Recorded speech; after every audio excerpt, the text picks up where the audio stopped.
Live from Detroit, it's Coffee and Chocolate. Hey everyone, welcome back. It's only been an hour or two since I was just on, but hey, yeah, we're doing this. Same river twice. Okay, so I'm at a crossroads here. Night 4. I think I only have 1 or 2 nights left here.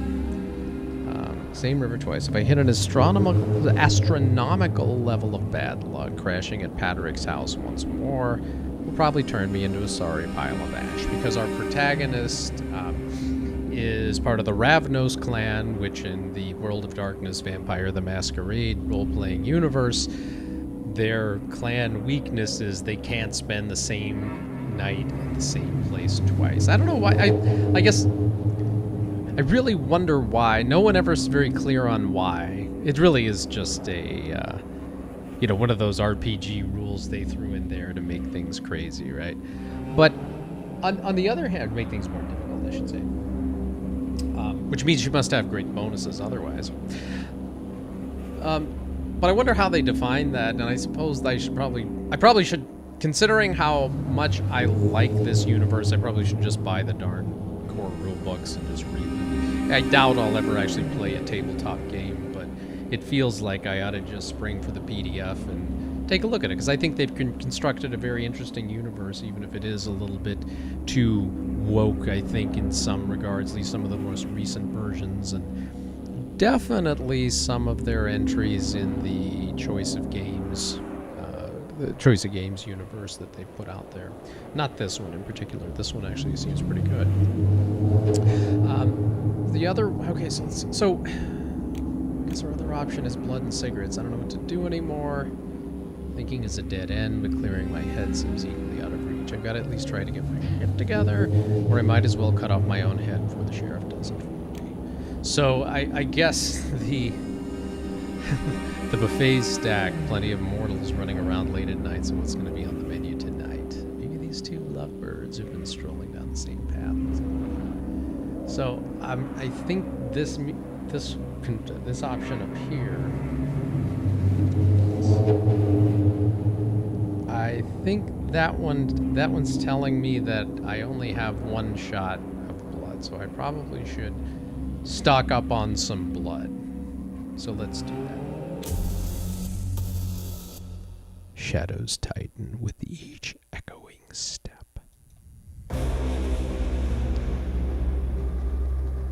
It's nice to stroll around the park once in a while. I don't have time for such a relaxing hobby when I'm a job usually, so I grab the opportunity by the throat when I can. Carpe jugulum is a well-known vampiric motto, after all. But this time I suddenly get a bad feeling, literally mid-step. It's as if there's a block of ice in the pit of my stomach, as if something pinched me right at the nape, as if someone's watching me.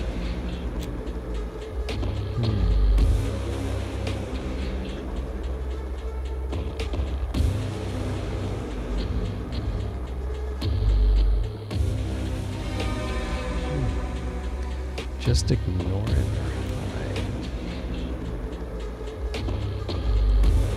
We're gonna hide. My instincts, my building blocks essentially, are telling me I should hide. So I quickly duck behind a nearby tree, a tall and narrow thing, all alone and far from its brethren, and peek out a little, carefully scanning my surroundings. Where are you, my mysterious admirer? Suddenly a bullet flies right by my nose, and with a mortifying thunk, burrows deep into a nearby tree trunk. I quickly turn, plastering myself onto the trees so that most of my body is hidden, and curse under my breath. I cover my ears against the booming rumble of the rifle firing at me again and again and again. Hunters. Fucking hunters. Armed with sniper rifles. Seriously? What's next? Shelling me with artillery? Should have fucking listened to Patrick when he told me to lie low. D'Angelo, too. Fuck. How am I gonna outrun a hail of fucking bullets? Run! Unseen passage. Become one with the trees. Full of shadows. Freeze.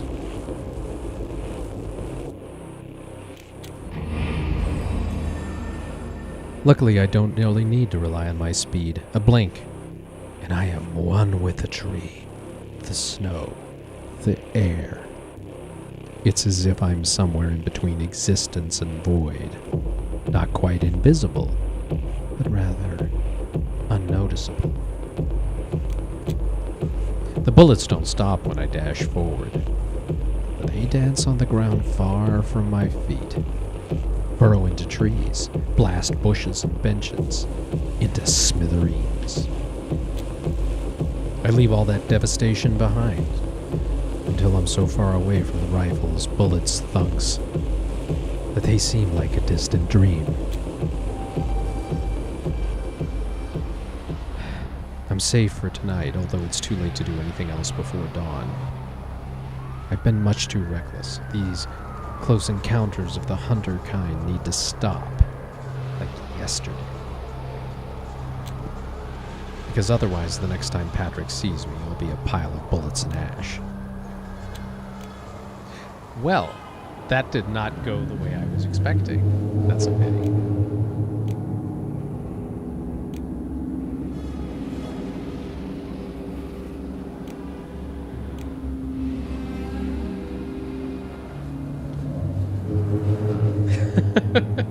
So that burned up some one of the blood-fired powers that she has. That's not a good thing. Take a detour.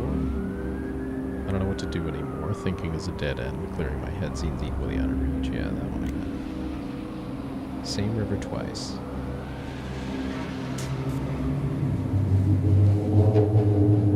You know what? That didn't work out. Let's just get going here. We're going straight home. I have been trying to get my shit together for the last hour, just walking these damn streets of New York. Spoiler alert, it's not working. I don't even know why I told Patrick to leave me alone.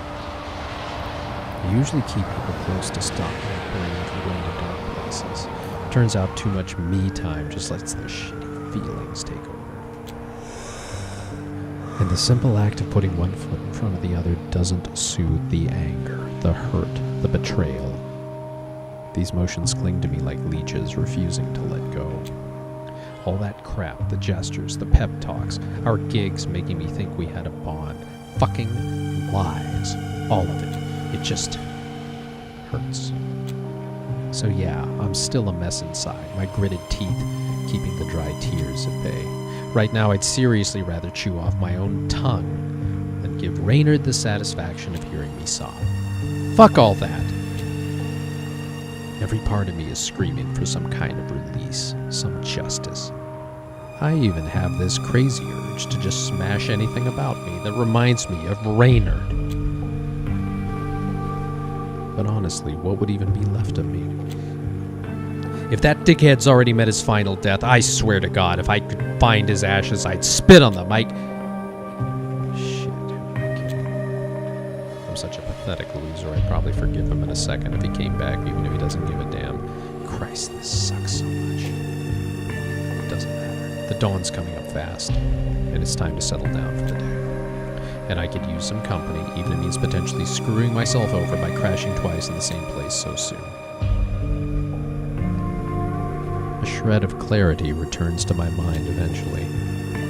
I find myself glaring at Patrick's Haven across the street, my hands still trembling from the shitstorm of emotions I'm barely keeping under control. I shouldn't be here, shouldn't be risking my ass.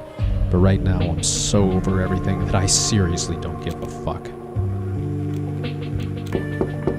I lift my hand and tap on the door, softly. The noise is so faint, it's almost lost in the night. The door creaks open, and there's Patrick with an armful of books. He moves quickly, letting me into the safety of his haven. Come on. Sun's about to rise. Everything's exactly where it should be, nothing out of place, not even the couch. Well, you didn't oversell it. The couch is definitely still here. Well, I guess it's too far old to sprout legs and walk off. He grins at me, bit too confident in the quality of his joke. I know it's not stylish, but I'm quite fond of it nevertheless. Let's say it's charmingly dilapidated. Would you rather use the bed tonight? Wouldn't be any... I throw my hand up and immediately cut him off. No, that's okay. Just making sure we don't find ourselves in the infamous only one bed situation. Patrick tilts his head, an unspoken question hanging in the air. I mean, you're into all that bookish stuff, I thought. Never mind. It's nothing. Believe me. He nods and goes back to whatever he was doing. I take that as my cue to slip away to the corner of the couch. I'm too tired to speak, which is rare. I shut my eyes, fingers tapping restlessly on my lungs. It's a futile effort to calm the lingering irritation. My movements only seem to stir it up more. Care to share what's on your mind? Your thoughts are practically so loud they blend with my voices. No rest for the wicked, huh?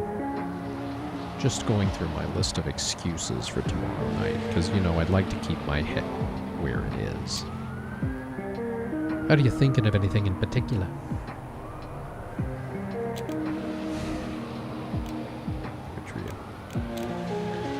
I know you're wary about even bringing up Ritra, but I'm fucking desperate here. And I'm ready to throw out any fake-ass Sabat bullshit that'll cling to her even the slightest bit. Patrick fiddles with his ring when I drop Ritra's name. I think about backing down, but he begins to speak. Mentioning Vritra is a dangerous move. You know how contentious she is to the council. I strongly advise against it. Fuck my own life. A relentless barrage of curses runs through my mind, clouding my judgment with a flood of raw emotion. Fear. The background noise of shifting books and fluttering pages stops, and the couch sinks with the added weight next to me. The council doesn't have a stellar track record lately when it comes to making rational decisions. However, the Webby-Osiris connection is extensive, which absolves you of direct involvement. The council has no reason to put you down. His tone is soothing, yet decisive. What happened is not your fault, Gavin. I'll stand by you tomorrow, that's a promise. I must look like a hot mess, because Patrick's expression is one of concern. His brow creased, lips parted, eyes searching mine. He pauses, assessing the moment before carefully invading my personal space. A flicker of total surprise crosses my face before I can mask it. His hand moves behind me, and I hear a soft click as he clasps something in his hand. I almost forgot. You'll make better use of them. Confused, I look down to see what he's handed me. Batteries? For my trusty old Walkman that's been a paperweight the last 3 nights? It's such a nice gesture. Instead of joy, there's this sad twist in my gut. It feels pointless, all of it. Right now, picking a tune feels as grim as choosing my last meal. Are you sure you're alright? Nope, I'm a mess. Yeah, everything's fine, thanks. I just, not really in the mood for music right now. But I really appreciate the thought. I manage a shaky smile, my voice quivering a bit. He nods, totally gets that I need some space, and gives me room to breathe. I flop down on the couch, totally wiped. I shove the batteries into my Walkman, and the rest into the belt bag. Then my hand brushes against the wooden stake. Its gritty texture, just another shitty reminder of the end I've been dodging, night after night. I grip it as if it could scrub away the mix of anger, desperation, and fear, brewing like a storm in my chest. I've handled storms before, but this one, it's dark, man, really dark, creeping into every freaking shadowy corner of my brain and just sticking there. I grip the stake even harder as the all-too-familiar darkness slowly descends upon my mind. Earlier that night,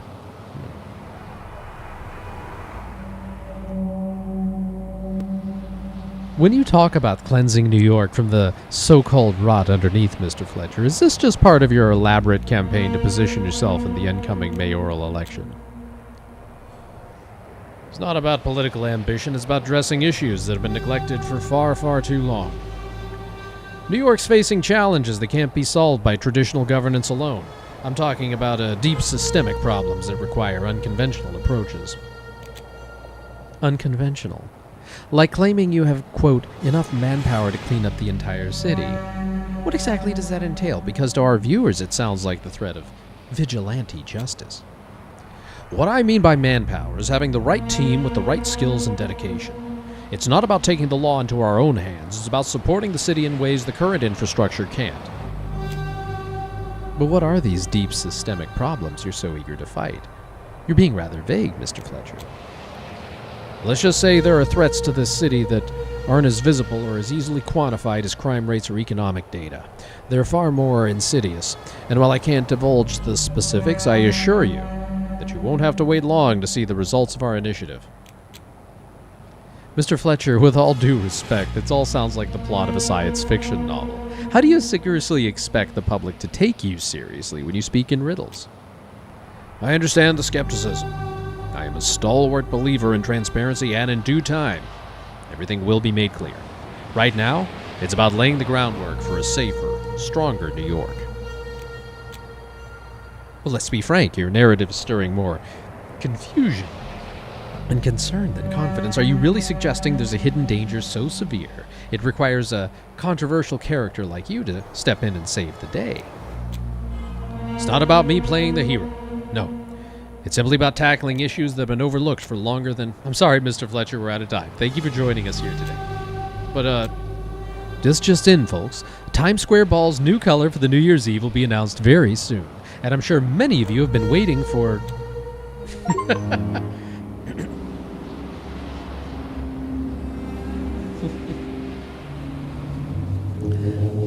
the hunters, huh? Hunter in darkness. Yes, we'll end the night.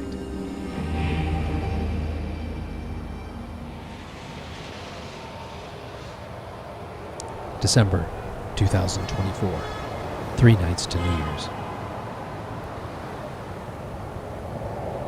Patrick's Haven, Night 5.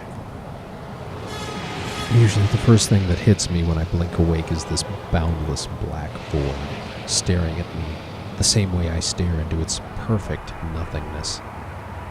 It disappears in a beat, and all I'm left with is this nagging thought that I missed something important. I never wake up groggy. I'm wired as soon as the sun dips, like I've been faking sleep all day. Not this night, though. Tonight, exhaustion floods in, overwhelming like a tsunami. I feel buried alive, suffocated under the weight of the murky water.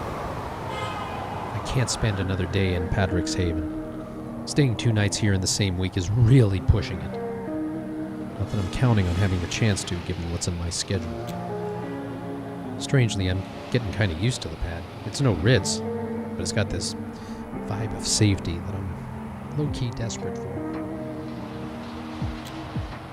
Patrick's already up, and I hate to admit it, but having him around isn't as awful as I initially thought. He's just there, lost in the gritty view of the Bronx, playing with his ring like he always does when something's bugging him. I take a quick look past him at the murky, starless sky. Then a memory crashes in, uninvited. It wasn't long after my embrace, like about a year ago. We had this wild gig out in Nevada.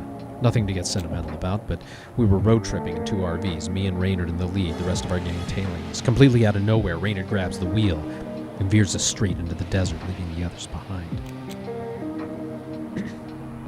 We come to a stop in no time, and Raynard's already bouncing out and scaling the RV to get to the roof, and I'm like, what the actual hell? He just pulls me up there with him. And wow, just wow.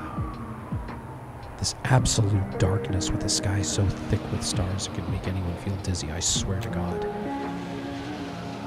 I could have kept on loving that life, drifting from state to state with my gang, my family. But everything's gone to hell because of Raynard, so why do I have to be the one paying for this shit? And why can't I bring myself to hate him? I pound my fists into the couch. Dust swirls up from the cushions, floating eerily in the dim candlelight. Let's go. They're probably waiting for us already. Let's get this over with. Yeah. There's no point dragging this out, pissing him off even more. Nothing to do but get my shit together and pray that Lady Luck has my back. Still, it's hard to move. It's like I'm glued to the couch. The silence fills the room with all that is unspoken. Then his voice, soft and almost imperceptible, cuts through the veil. Listen. Here comes the pity party. You're gonna start with that. Kylie, calm down and hear me out. Just this once without interrupting. The shift in tone, it's enough to make me zip my lip. Just says a lot. Look, I can't promise you a rosy outcome. No pep talk either, you're too clever for that. What I can promise is I'll be there for you, and I'll do my best to convince the council to let you go. Just nod. Dazed. His words, so raw and sincere, anchor me to this moment more than ever, providing a strange sort of comfort. Are you ready? Hell no. Fuck it. Let's just go. We head to the perfectly serviceable car in silence. Not gonna lie, I'm gonna miss this old clunker and Patrick's bizarre attachment to it. I shut the door behind me and slump into the seat, too anxious to fill the silence with my usual ramblings. Well, only one place to go, it looks like. Only one place to go.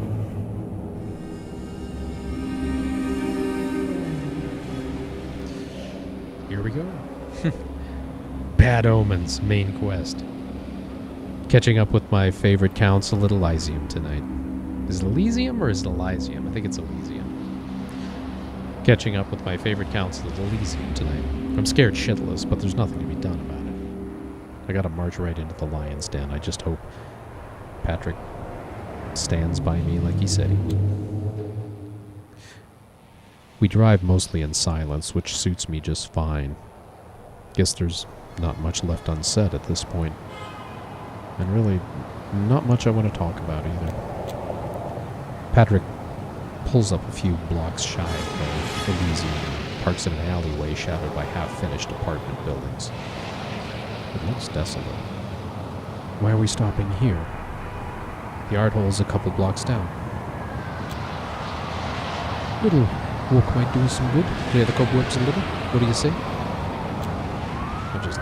Not like walking's gonna change a damn thing, but maybe it'll help me steal my nerves for whatever you're doing on the street. The walk is quiet, just the crunch of snow underfoot and the looming skeletons of buildings around us, their empty window frames like open mouths howling at the city. They remind me of dead trees, all hollow and eerie as shit. Feels like I'm a character in some cheesy horror movie who gets a particularly shitty kind of afterlife. The irony isn't lost on me. Deep in my gloomy thoughts, I almost miss the sound of heated voices from one of the sites. Who the fuck does construction at this hour? Vampires, probably.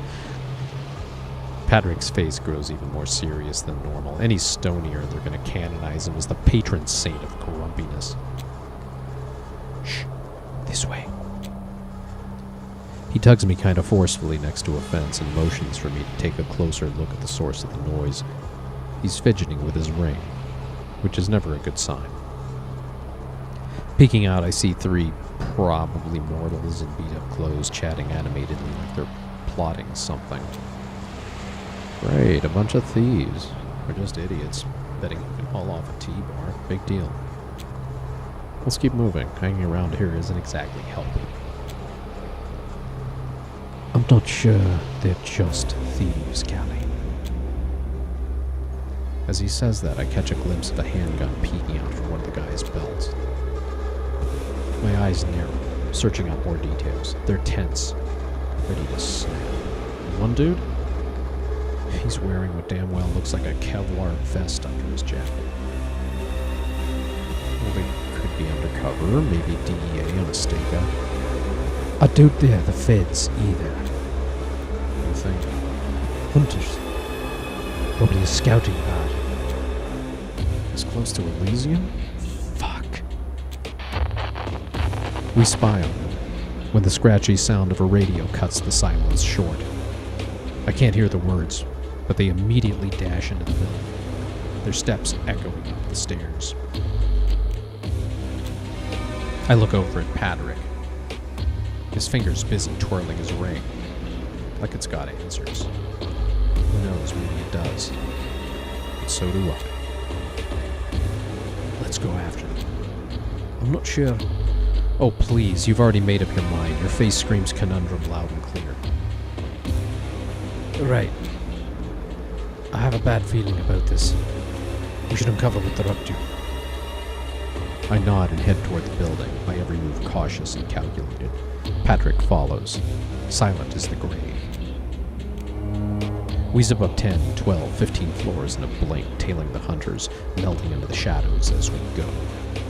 The higher we climb, the louder the wind howls, whistling through the unfinished windows. Soon we come to a vast open area that's still under construction, and swiftly crouch behind a half-finished wall. 3 hunters we followed are joined by a few others, one clutching a radio and posing like he's the boss. I take a quick look around to get the lay of the land. Holy shit. Quiet. Scattered among the wires and building tools, there's a brightly lit table piled with maps, a battered laptop displaying a string of text, commands perhaps. Military equipment everywhere, assault rifles, Kevlar vests, night vision goggles, and a massive sniper rifle on a bipod pointing at the street below. I lower my voice to a whisper. We need to get the hell out of here. Now. If this is sad, if there are more of them, they are not the feds, I'm telling you. They were well equipped, but all this says paramilitary to me. So what's our play? He rises slowly, tense as a predator, ready to pounce. Stay low. It'll only take a moment. In a flash, Patrick darts around the nearest hunter. A gruesome crunch echoes as he smashes the man's head. The rest snap out of their daze, moving sluggishly as if in slow motion, but Patrick is already whispering something under his breath. I catch maybe half the words escaping his mouth, all of them mundane, direct, normal, but every single one of them makes me want to dunk my head underwater to escape their soft, incessant onslaught. I do the next best thing and just cover my ears, thinking about the best steps to be taken. I should help him. I'll help him.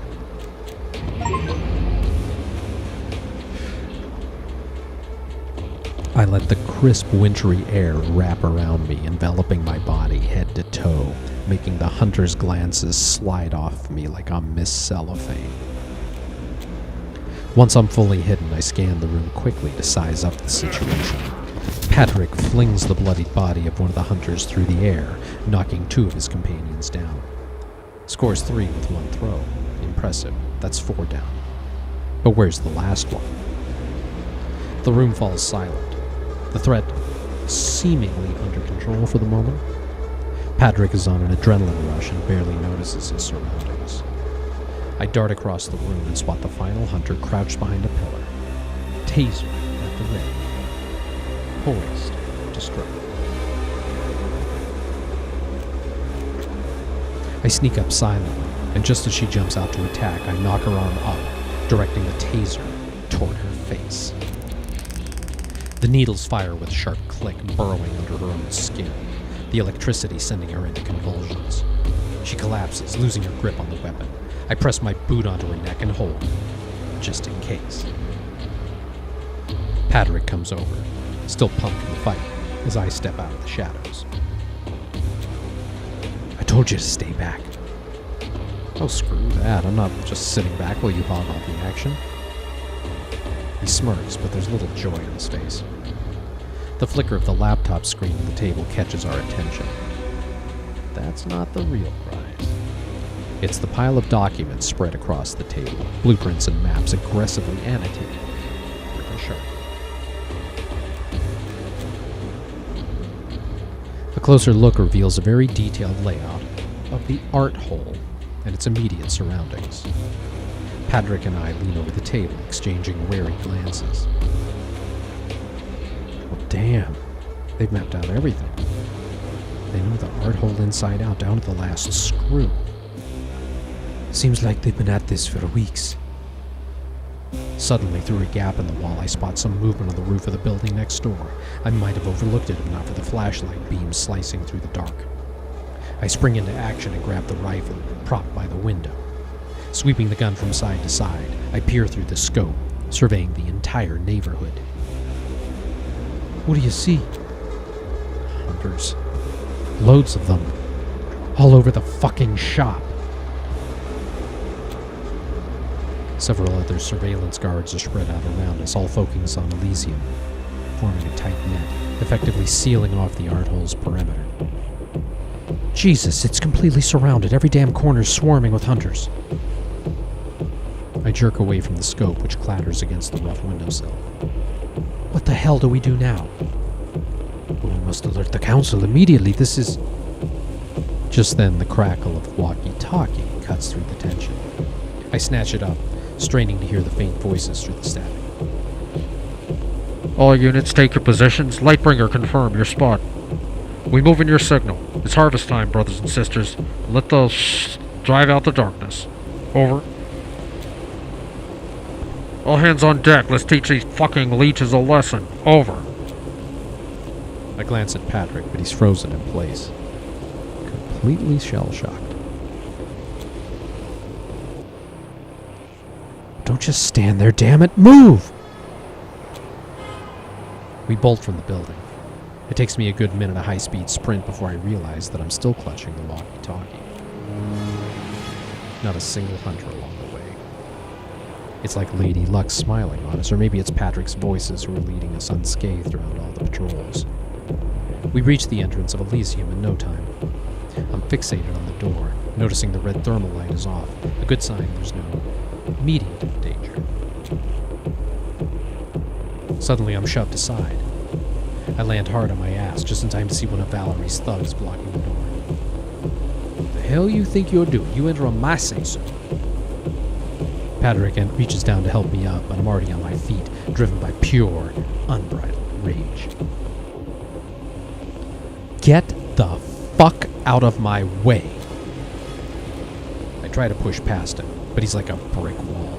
Stubborn, immovable fucking object. What's your fucking problem? You go in when I... Before he can finish, a fist with a glittering ring lands squarely on his face, smashing him back against the wall. I shoot Patrick a look. He's fuming. Perfect. We exchange a glance and charge into the art hole, my caretaker hot on my heels. Our entrance stops the incessant debating dead men's tracks. Jaws hit the floor, eyes widen, but the only thing I really notice is the murderous look the sheriff throws our way. I nearly trip over my own feet, but somehow regain my balance and end up on my knees. A quick glance tells me the room hasn't changed much since my last visit, except for the notable absence of the Anarch Baron.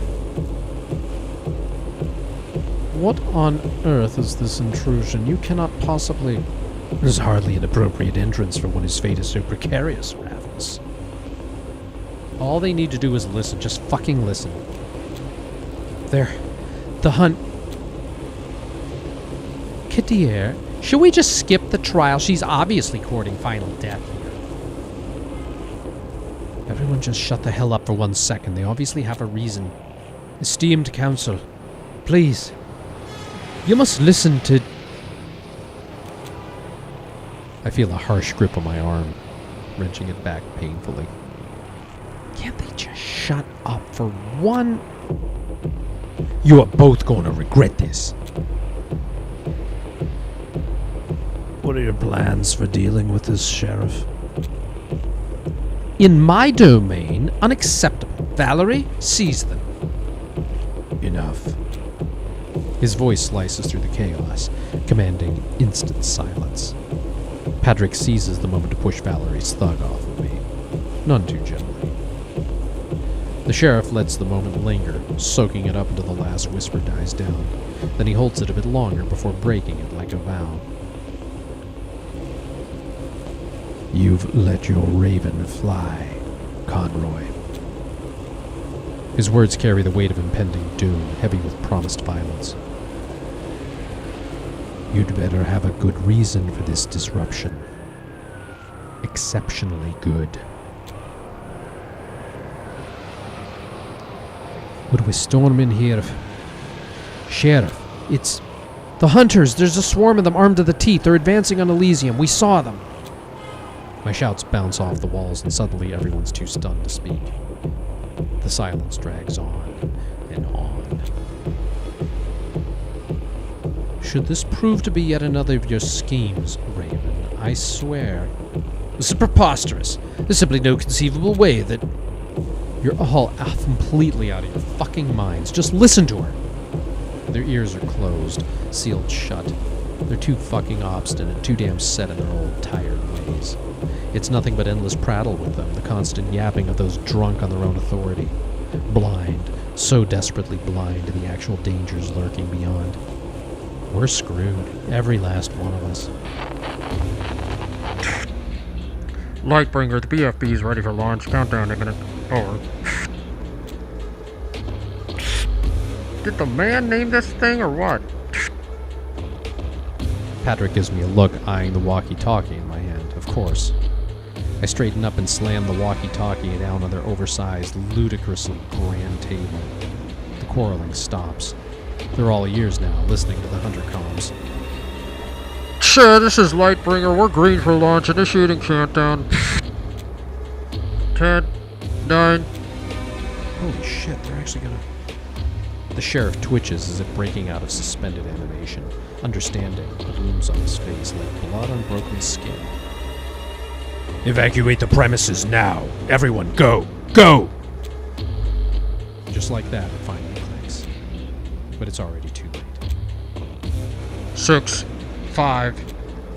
I bolt, no idea where to, just hoping the mob in some desperate hope that 3, 2. the last image seared into my memory is Patrick's face just before. 1.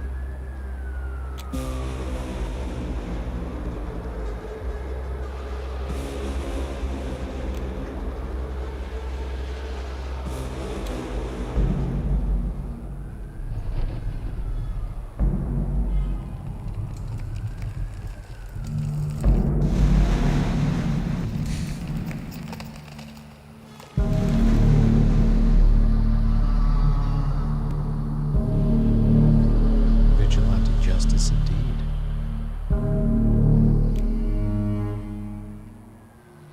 A desert rave. Flames licking the sky like a cosmic joke. I dance as if the fire could burn away the fringes of my expanding self. But ash is just the ghost of fire. Those moments are so distant now.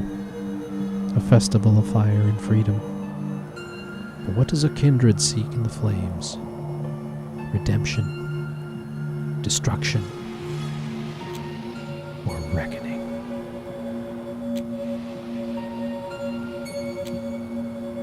Reality, dark as the blood I crave yet shun. It tastes like metal, like rust.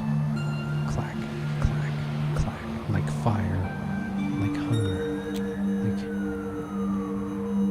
survival, that game we all play. All but flies, flips, fleeting. Here, now, surrounded by the fire of my own disconnection. Pixels of dark, oh so very dark web. Every bite, a story of deception. Every link, a chain to another false promise. The digital haze, impenetrable. But even codes have their breakpoints. As do I. Callie!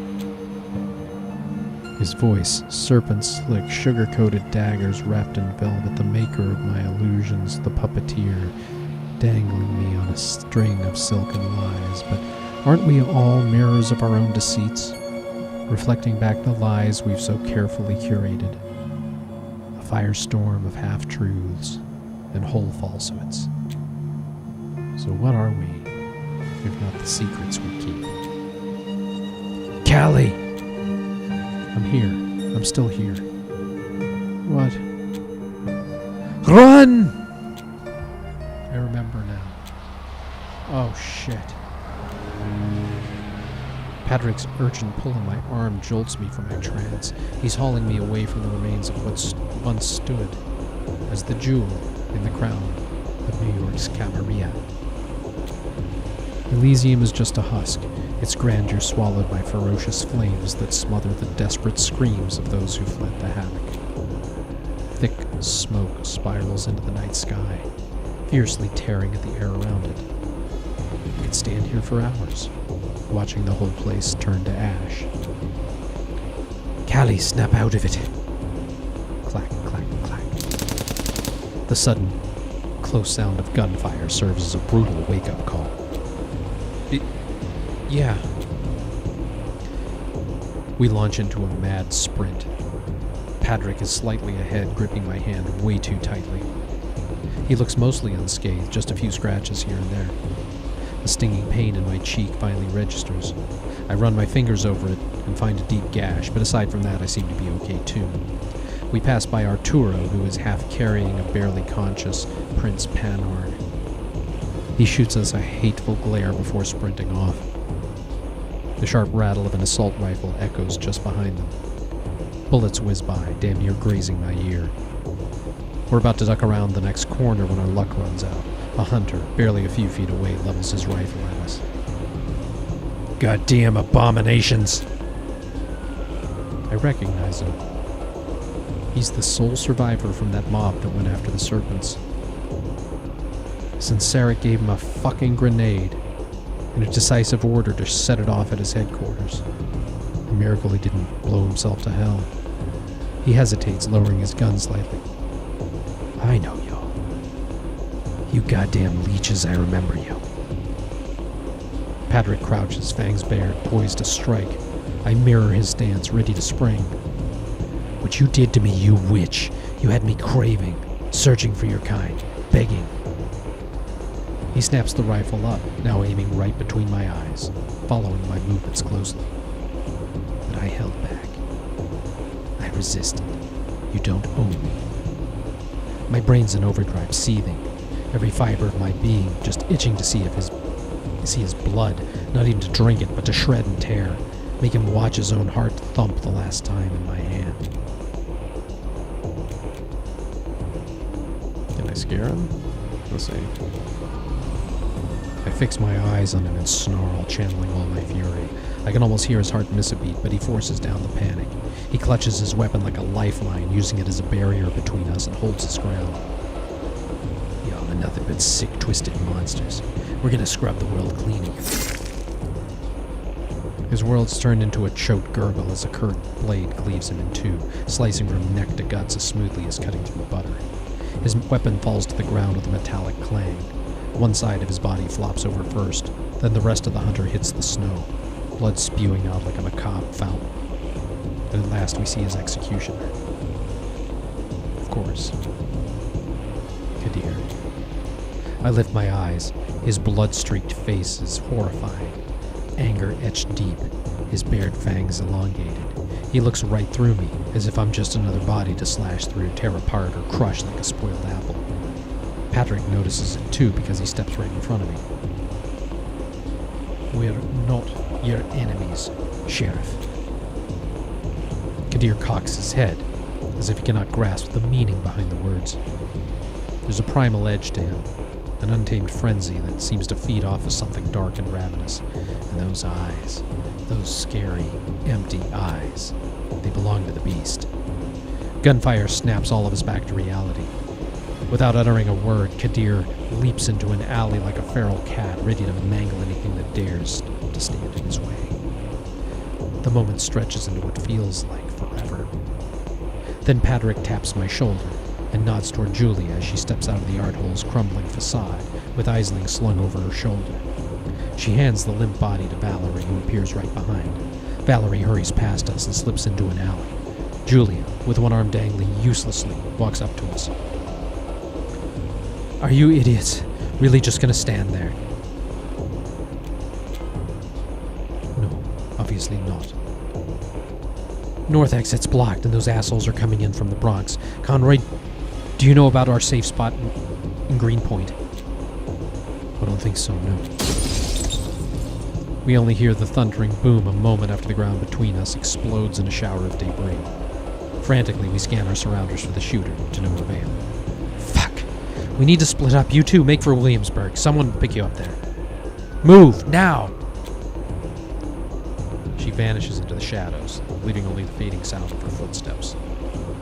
Another loud explosion rumbles and a gunshot cracks as we attempt to sneak away from our hiding spot. That's when I spot the shooter, betrayed by a stray glint from the scope. Perched on a rooftop down the street, prepping the next shot, but it never comes. Instead, a dog appears out of thin air and lunges at the sniper.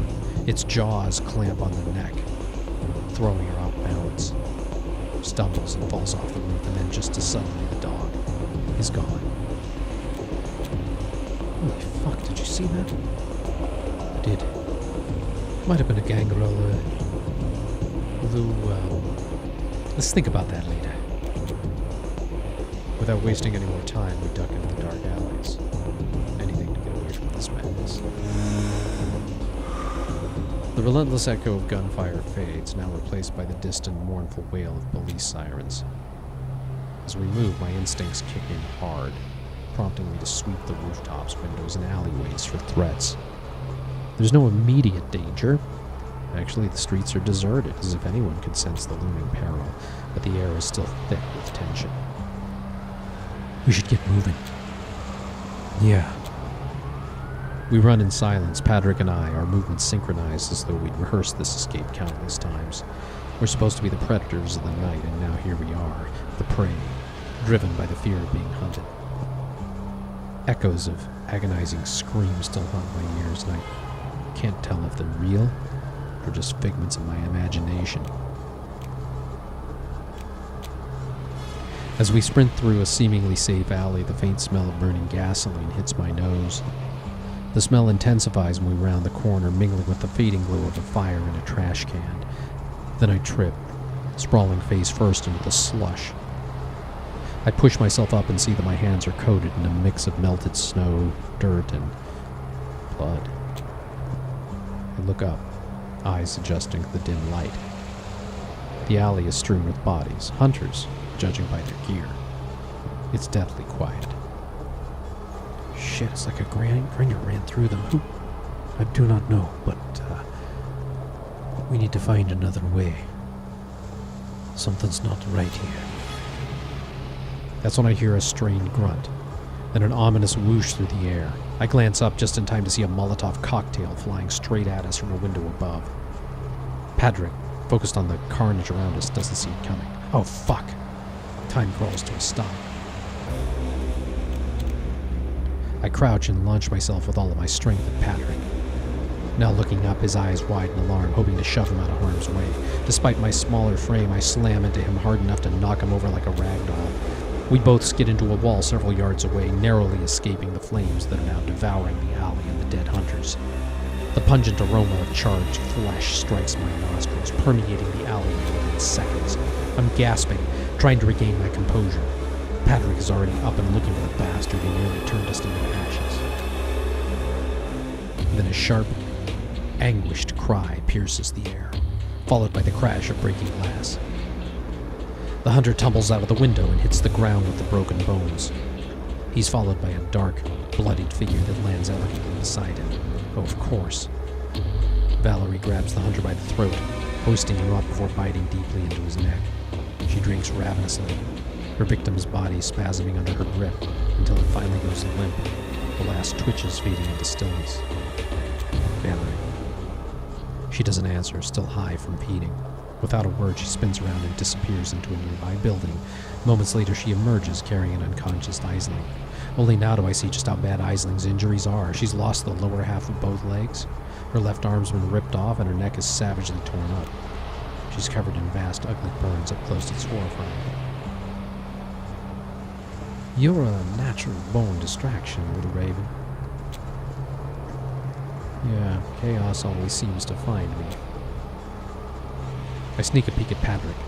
He can't take his eyes off Aisling's wrecked body, like it's digging up some traumatic memory. Valerie notices it too. She won't be waking up from torpor anytime soon, I'm afraid.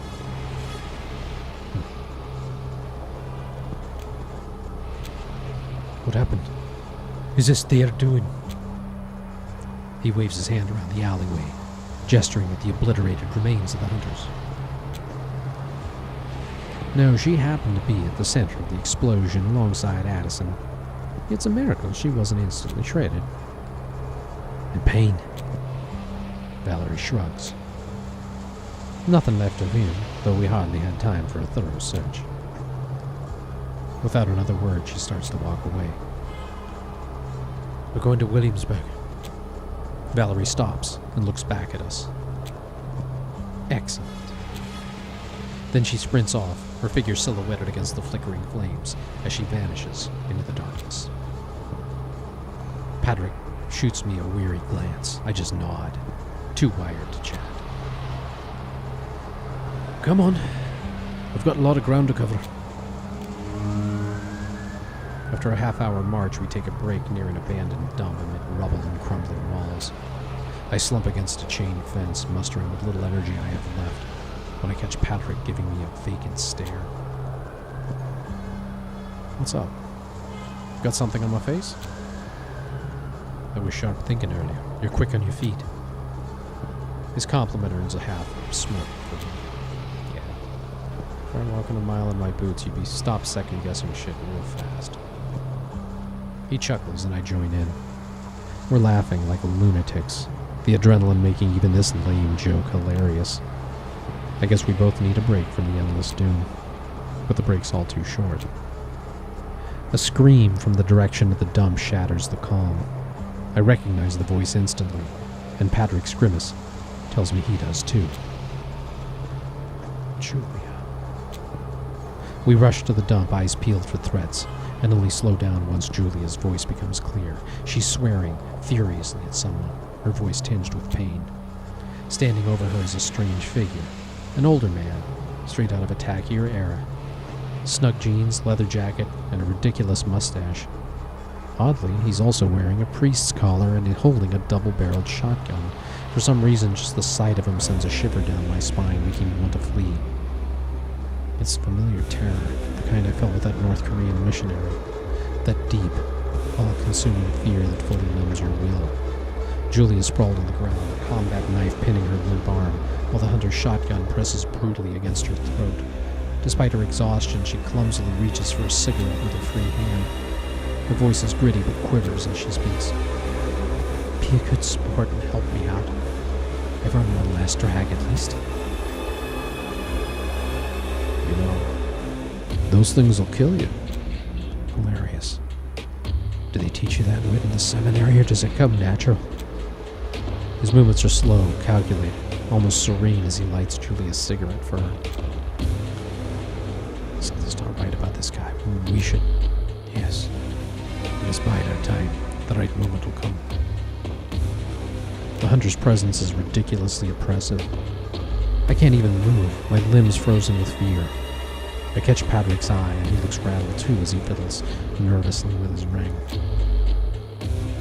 Should I run through a comedy routine of my sins while we wait? No need. You're beyond redemption. There's no sin where there's no soul. Oh, Father, I am sinful in more ways than you imagine. Father, I left the clergy a long time ago. Now I follow a different calling, one that is truly deepened by faith, far beyond what the Holy Sacrament could achieve. Wasn't that a relief? Julia draws on her cigarette, stalling for time. The hunter watches, irritation flickering across his face before he suddenly flicks the cigarette out of her hand. I pity you, creature, like so many others I've dealt with. But there's nothing that can't be cleansed with holy fire, and I have just the remedy. He opens up the shotgun and pulls a peculiar orange shell from his pocket. The letters DB marked on the surface. Consider this an act of mercy. Save me the lecture and just get on with it, will you? The hunter stands, methodically ejects the old shells from his weapon and loads the orange one. I want to leap up, to shout, to stop him, but I can't. I'm paralyzed, rooted to the spot in terror. Patrick stands, his voice cutting through the tension. You won't do it. I forbid you. The hunter stops, as if struck by lightning, shotgun only half loaded, his wild eyes locking with Patrick's determined gaze. Leave her, now. His voice booms, echoing with a thunderous authority that even I feel compelled to obey. The hunter steps back from Julia, slowly, as if controlled by some unseen force. Did that actually work? Then in one fluid motion, the hunter draws a six-shooter. The crack of gunfire shatters the silence. I watch in agonizing slow motion as Patrick collapses. I'm unable to reach out and stop the inevitable. Time holds its breath, trapping me in this surreal nightmare where the only truth is the pain of seeing my friend fall. Everything fades to a blur except for that piercing ache and rage, a raw, incandescent feeling that defies all odds.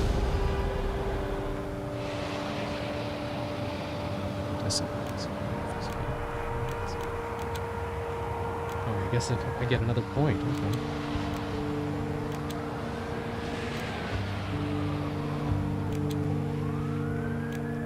We'll take off the escape, I guess.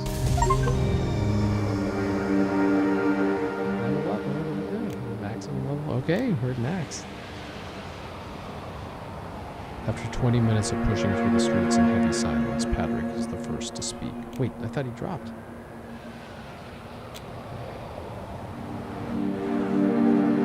So, just to clarify, the hunter shot himself because of what you willed him to imagine? I shrug, adjusting my hold on Julia.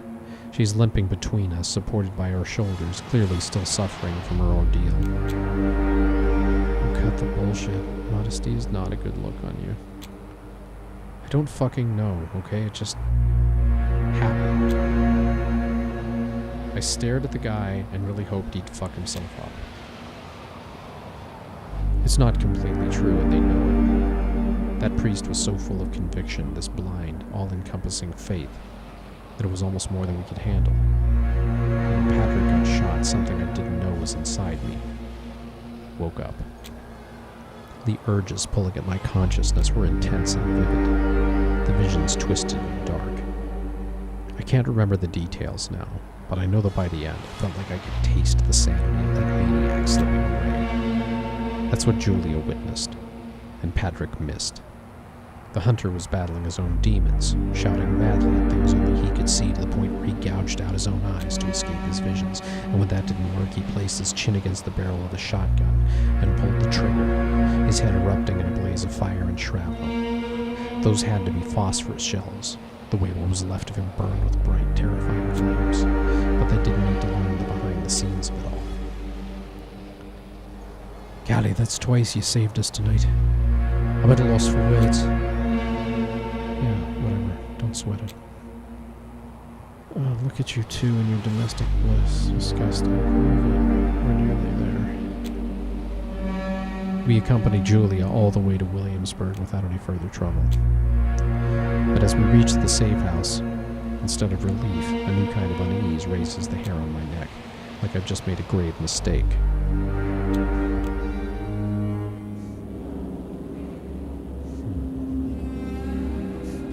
Nadir, main quest. We made it. I don't know how, but we did, and now let the chips fall where they may. Well, let's do this. By the moment we lurch through the door to the temporary Elysium, I'm totally worn out. Julia practically slides off my shoulders and crumples to the floor while I crouch down next to her and put my head between my knees. But while I try to calm the panic that's kept me going for the past few hours, she moves her only working arm, pulls out a packet of smokes, and tries to retrieve a cigarette from it. Fruitlessly, I might add. Oh, shit. Give me a hand, would you? Wordlessly, I place a cigarette between her lips and light it. She takes a long drag, staring vacantly at the ceiling. Patrick limps over, giving me a comforting pat on the shoulder, and then plops down beside me. We're all exhausted. So much has happened, so much has changed, so much has gone to shit. More and more people trickle in, bringing news in hushed whispers. Most of the assembled kindred managed to escape just before the explosion hit. Some are injured, some more than others, but in the end they got away just fine. Prince Patrick got it rough, though. I mean, she's still in one piece and conscious, which is more than can be said about Aisling, but her injuries are pretty severe. She'll need days to fully recover, but she'll be back on her feet soon. Aisling, however, well, her wounds are critical, and it's unclear how long it'll take for her to emerge from torpor. Addison Payne and his servant are nowhere to be found. His abandoned wheelchair is the only clue they left behind. There's a rising commotion in the background, but I don't even feel like lifting my head to see what it's about. The sounds reach my ears, as if my head has been plunged underwater. I only realize something's wrong when Patrick gets up and limps over to a couple of kindred having a heating argument, his arms raised in a pacifying gesture which, by now, he should know hardly ever works. Fucking hell, the last thing we need is a pointless scuffle. I'm about to drag myself up to go make sure Patrick keeps his head attached to his shoulders and his teeth where they belong, when the door opens with a thud. "Cut it out! All of you!" Silence engulfs the room. Only Julia, unperturbed, takes another drag of her cigarette and lazily expels the smoke. Kadir and Valerie stride into the temporary shelter and look like they've been through hell.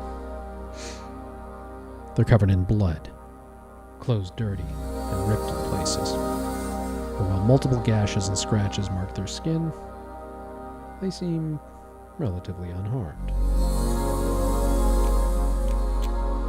Kadir moves to the middle of the room, standing tall with his shoulders squared and jaw set. Every conscious eye follows him, with hawkish attention. Our counterattack was successful. We managed to rout the remaining assailants, with no further losses. Valerie joins him, standing at attention, hands clasped behind her back. We were not followed to this location, and since this Elysium is newly established, its whereabouts remain secret. Rest assured, we are secure here, for the time being. Kadir surveys the room with a stern gaze, his brow furrowed, and furrowing even deeper when he sees Patrick and me. For now, however, he barks out an order to one of his hounds. You! Give me a complete status report on everything that occurred in our absence. Yes, Sheriff. He gives a brief summary of what's happened during Kadir and Valerie's murderous rampage, including a tally of the final dead and wounded. Kadir remains unmoved throughout, rooted to this spot in this weird manner where he seems to be held back by the very fury that yearns to propel him forward. This is the third time I'm seeing in my own life, and I've never been more certain. Kadir is the most terrifying kindred I've ever met. I'd rather claw my way out through a mile of bricks than be stuck in a room alone with him. Sense the beast. The tiny embers of my inner beast tentatively reach out, feeling blindly for its kin, but they meet an inferno instead. Kadir's beast lies coiled just beneath his skin, like an endless, ever-moving serpent of razors and barbs heated up while they glow stark white. I force myself to look away, shivers running up my spine, my forearms covered in goosebumps, when suddenly Kadir snaps his head at me, his eyes narrowed to savage slits. That'll be enough. The hound clamps his mouth shut mid-word. Prince Panhard is in no condition to continue tonight. We will wait the day out here and plan our next steps come nightfall. Any objections? His tone invites none, and none are raised. The kindred start to slowly filter out, looking for a place to bunk down. I tug at Patrick's sleeve. I think that's our cue to leave. Indeed. Let's not so fast. In the blink of an eye, he steps right into our path, and even though Patrick is just as tall, Kadir towers over us both. He tosses us a look sharper than his blade. Your arrival right before the attack seems far too miraculous for my liking. Crossing the threshold of exhaustion into extreme irritability, I bristle at his words against my better judgment. What is that supposed to mean? We literally saved your asses. Perhaps, or perhaps not. We will sort that out tomorrow night. For now, I've got just the right resting place for you. You, take them to the basement cell. A cell? You can't be serious. One look from the sheriff is enough to silence me. Neither of us protests as we're escorted down to a clean, unused cell. We do, however, exchange a few whispers. Any brilliant plans to get us out of this mess without landing straight into another one, preferably? He just sighs, wearily. Why don't we save the bickering for the evening? I really need rest, and you should get some too. How the hell am I supposed to rest with this fucked up dream playing on loop? No need to be dramatic, Callie. We survived the apocalypse tonight. How much worse could it get? How much indeed. At least the cell is sunproof. It's one less thing to worry about. A few days ago.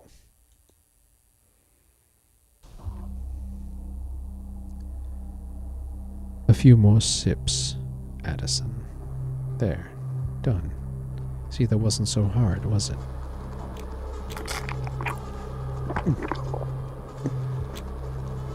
Look at you, getting all relaxed.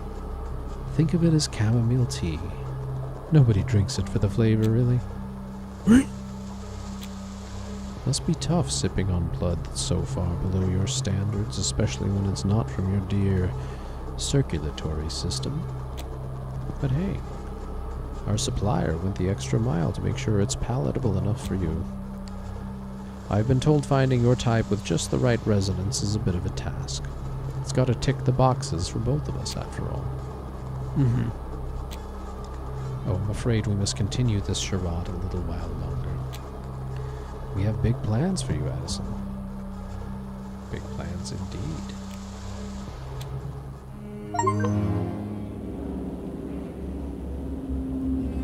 I guess we'll end the night here. Okay, I guess the game's not ending here. I thought it was going to be. The story's not ending here. Night 6. I think I'm going to call the story here for tonight. I'm going to say this is... I do enjoy the world building here. Although this game, I have some questions about some of this stuff. First of all, I'm going to say that although I like the detail in the artwork, they do seem to be a little bit lazy. I'm going to take this off here. They do seem to be a little bit lazy with some of the artwork. And in particular,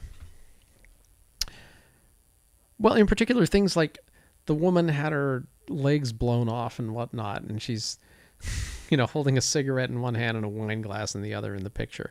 I'm like, you couldn't have come up with a slightly alternate drawing on that one, huh? I mean, I think it would have been better to have an alternate one. I guess, I mean, beggars can't be choosers and all that, and I know that it's not easy to just gin these up. If it was, everyone would be doing them. But it just seems like that should have been good there. And things like, we're taken to a prison cell, and the screenshot is of some apartment, which was exactly the thing you saw when you walked into the safe house. So there's a lot of little things like that I feel just kind of impart or suggest laziness more than anything else. I'm also, I say, disappointed. Maybe I identify too much with the hunters in this one, but I was kind of hoping that the hunters actually would succeed at least a little bit more than what they did. I was hoping some of these kindred would drop. There were a few of them I wouldn't have mind seeing going away, and it seems like they all survived. Of course, the sheriff couldn't get wiped out so easily, which I guess stands to reason, but still. I'm enjoying this, though, as usual. I will definitely finish this. Maybe tomorrow we'll wrap this up, and maybe night 6. I don't know when this thing is supposed to end. But I'm definitely in it to play to the conclusion, so we'll see what happens. In the meantime, if you enjoyed this, as always, please give us a like, give us a thumbs up, give us a subscription.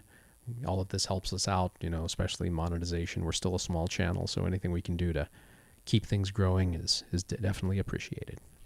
All right. Well, that ends Vampire the Masquerade. Thank you. Thank you so much for joining us tonight, and have a great rest of the weekend.